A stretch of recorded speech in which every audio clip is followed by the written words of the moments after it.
बिहार बदलाव रैली का उद्देश्य क्या है और इसकी आवश्यकता क्यों पड़ी? आज आजादी के 78 वर्ष गुजर गए, लेकिन हम लोग का बिहार का स्थिति सुधरने का नाम नहीं ले रहा है। विभिन्न दल की सरकार यहाँ चल रही थी।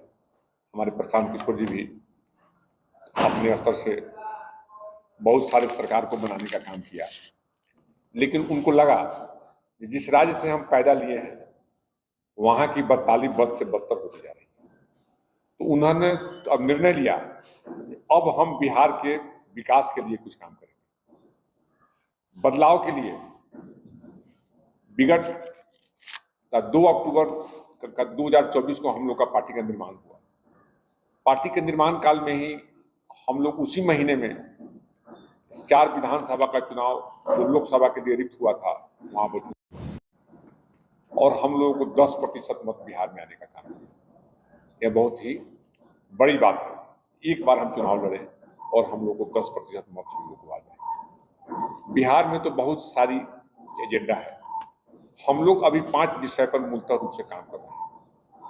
पहला विषय है कि बिहार के जो हमारे युवा प्लान करने के लिए दूसरे राज्य में जाते हैं, उनको 10 से 15 हजार का महीना हम बिहार में रहकर ही अपने यहाँ ट्रेनिंग कराकर उन लोगों को उपलब्ध कराने की व्यवस्था करेंगे। दूसरा उनका कहना है कि जो भी हमारे 60 वर्ष से ऊपर के हमारे औरत या पुरुष जो भी हम लोग के बीच आए हुए हैं, जो भी हम लोग के हैं, उन सभी को हम 2000 का महीना हम सरकार के द्वारा पेंशन देने का काम करेंगे। 400 का महीना आज मिल रहा है। अब जानते हैं कि इतनी महंगाई में 400 का महीना से कुछ होने वाला नहीं है। अगर 2000 का महीना अगर हमारे 60 वर्ष से अधिक जो महिला पुरुष हैं उनको मिलना अगर शुरू हो जाएगा, खर्च वहन करने में परिवार के ऊपर डिपेंड नहीं रहना पड़ेगा। तीसरा उनका मांग है जब शिक्षा का हम समुचित एकरूपता ले आए। जब तक शिक्षा का व्यवस्था एकरूपता नहीं होगा, जब तक का शिक्षा एक नहीं होगा, तब तक हमारे बच्चे विकास नहीं कर सकते। जिस घर में सरस्वती का आगमन अगर हो जाता है तो हम देखते हैं कि लक्ष्मी का आगमन तो आप से आप हो जाएगा। इसलिए शिक्षा की व्यवस्था के लिए मैं एक व्यवस्था, बढ़िया शिक्षा की व्यवस्था किया जाए, और जो उसमें खर्च आएगा उसको सरकार अपने कोष से देगा। वो कोष कहाँ से आएगा, शिक्षा पर क्या बजट होगा, विस्तृत रूप से उन्होंने जब 2 अक्टूबर को हम लोग का पार्टी का निर्माण हुआ था तो वे वहां बताए हुए थे। चौथा काम उनका है कि हमारे किसानों की स्थिति बद से बदतर होती जा रही है। मनरेगा योजना का हालात देख रहे हैं, लूट खसोट कितना हो गया है। किसानों को जो हमारे जो मजदूरी के ऊपर का जो भी खर्च आएगा उसको मनरेगा के अंतर्गत हम मजदूर के लिए किसान को देंगे। आज जो 5 किलो अनाज हम उसको फ्री में दे रहे हैं, काट छांट के 4 किलो अनाज ही मिल रहा है। अगर किसानों को उस तरह व्यवस्था हो जाएगी, मजदूरी की व्यवस्था मनरेगा से हो जाएगी, तो हमारे किसान की हालत में खुशहाली आ जाएगी। जिसको जो जितना खेती करेगा, अगर मजदूर का व्यवस्था हो जाएगा तो हमें लगता है कि प्रत्येक किसान के घर में 20 से 25 कुंटल 30 कुंटल अनाज हो जाएगा। एक तरफ हम 4 किलो दे रहे हैं, एक तरफ हमको 20 से 25 कुंटल अनाज हमको 1 साल में हो जाएगा। 5वां उनका काम है महिलाओं की रोजगार की गारंटी देना। हमारे जो गरीब के बच्चे अपने पिता अपनी पत्नी को छोड़कर रोजी रोजगार के लिए बिहार से बाहर प्रांत में जाने का काम करते हैं। ट्रेन में धक्का खाकर जाते हैं, बहुत लोग गिर जाता है, हाथ पैर टूट जाता है, अपने परिवार का को छोड़ के आप देखते हैं गुजरात जाते हैं, महाराष्ट्र जाता है, कर्नाटका जाता है, तमिलनाडु जाता है, बंगाल जाता है। लेकिन देखिए एक भी उस प्रांत का लोग आपके बिहार में नहीं आता है, क्योंकि आपके यहाँ कल कारखाना नहीं है, आपके यहाँ कोई उद्योग नहीं है, आपके यहाँ कोई रोजगार नहीं है। फैक्ट्री के नाम पर हमें लगता है कि एक चीज का फैक्ट्री यहाँ जरूर, मजदूर का फैक्ट्री जरूर है। अब जाकर देखिए चैत बैसाख का महीना आ गया है, ट्रेनों में कूच कर हमारे यहाँ के मजदूर भाई पंजाब हरियाणा की तरफ गेहूं काटने के लिए जाते हैं। कब तक चलेगा?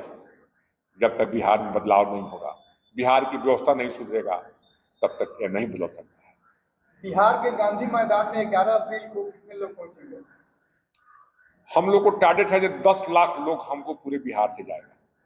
243 विधानसभा है, हमारा टारगेट है एक विधानसभा से हम लोग 5,000 लोग हम लोग यहाँ से हम लोग चले। हम लोग का टारगेट है चिरैया विधानसभा से। हमारे यहाँ 23 पंचायत चिरैया में है और हमारे 15 पंचायत यहाँ पर है, हमारे 38 पंचायत है। एक एक बस हम लोग अभी तत्काल व्यवस्था किए हैं, प्रत्येक पंचायत से एक एक बस का व्यवस्था किए हैं 45 सीटर का। और जब हम लोग व्यवस्था किए हैं, हम लोग सभी तक कल मीटिंग कर रहे थे परसों, जब हम लोग सब, हमारे अध्यक्ष जी हैं, हमारे सीतू जी हैं, हमारे दिलीप जी हैं, हमारे सब लोग हैं। जब हम लोग जा रहे हैं तो लोगों का इतना रुझान हो रहा है, जो लोग कह रहा है जी बस हम लोग और दीजिए, हम लोग चलेंगे। संसाधन का व्यवस्था हम लोग कर रहे हैं, खाने पीने का व्यवस्था भी हम लोग कर रहे हैं। चिरैया विधानसभा मैं समझता हूं जो बिहार में अग्रणी रहेगा, सबसे अधिक लोग आपको चिरैया विधानसभा से ही रहेंगे। रैली में जो भीड़ इकट्ठा होगी गांधी मैदान में, उस भीड़ को क्या संदेश देना आप लोग चाहेंगे? संदेश देना चाहते हैं कि 2025 के चुनाव में बिहार को बदलिए, बिहार की व्यवस्था को बदलिए, तो नीतीश कुमार की सरकार को बदलिए। चल के देखिए भ्रष्टाचार की व्यवस्था क्या हो गया है, पंचायत स्तर से देख लीजिए, जिला स्तर पर क्या व्यवस्था हो गया है, बद से बदतर हो गया है। इंदिरा आवास का मामला चल रहा है, पंचायत को देखिए, सर्वे का काम चल रहा है, 2,000-3,000 रुपया एक आदमी से नाम जोड़ने के लिए लिया जा रहा है। दाखिल खारिज में कम से कम 5,000 रुपये एक आदमी से लिया जा रहा है। आरटीपीएस की व्यवस्था हो, आवासीय बनवाने में, जाति प्रमाण पत्र बनवाने में, सारी व्यवस्थाएं बिना पैसे का यहाँ कोई काम नहीं हो रहा है। हमारे जनप्रतिनिधि का बात हमारे पदाधिकारी नहीं मान रहे हैं।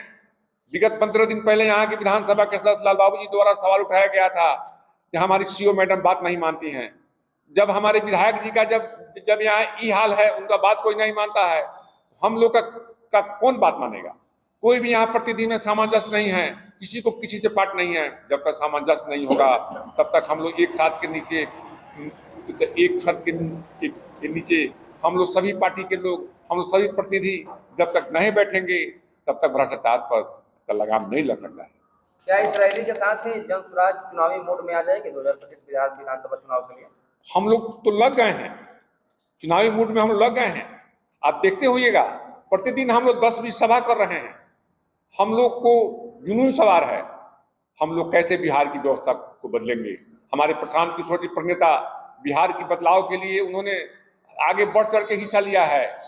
उनकी सोच है बिहार की व्यवस्था को बदले। अगर हम नहीं बदलते हैं तो हमें नहीं लगता है निकट भविष्य में कोई बिहार में दूसरा प्रशांत किशोर पैदा होगा जो बिहार की व्यवस्था को बदल सकता है। प्रशांत जी का कहना है कि अगर 120 से 130 सीट आती है तो मैं इस जीवन की सबसे बड़ी हार मानूंगा। तो कितना सीट आप लोग जीतेंगे इस वर्ष? अब वो तो हम लोग के बड़े शीर्ष नेतृत्व की बात है। हम लोग तो उनके सिपाही की तरह काम कर रहे हैं। जो उनका काम होता है उनके मजबूती के लिए उनके आदेश पर हम लगे रहते हैं। नेताजी थोड़ा अपने पार्टी के विचारधारा के विषय में बता दीजिए। हमारी पार्टी की विचारधारा, हमारे कैंडिडेट पर जिनको हमारे प्रशांत जी का टिकट अगर देते हैं, उनको क्या क्या मैनिफेस्टो है, क्या क्या संविधान है। हमारे यहाँ संविधान सभा हमारे यहाँ बनाया गया है, सभी नीति निर्धारण किया गया है। जो भी कैंडिडेट होंगे उनको शपथ देना होगा।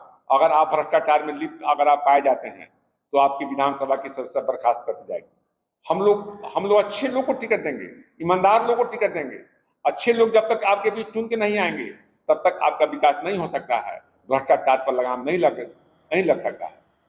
देखिए हमारे पास, हमारे प्रशांत किशोर जी के पास एक भी गार्ड नहीं है, एक भी सरकारी कोई व्यवस्था नहीं है।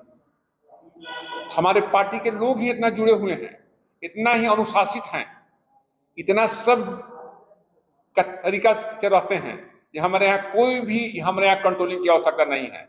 हम लोग प्रतिबद्ध जाएंगे, हम लोग एकदम शांति प्रिय ढंग से हम लोग रैली करेंगे और फिर सभी लोग अपने अपने घर जाएंगे। कोई भी तरह का हम लोगों को दिक्कत नहीं होगी।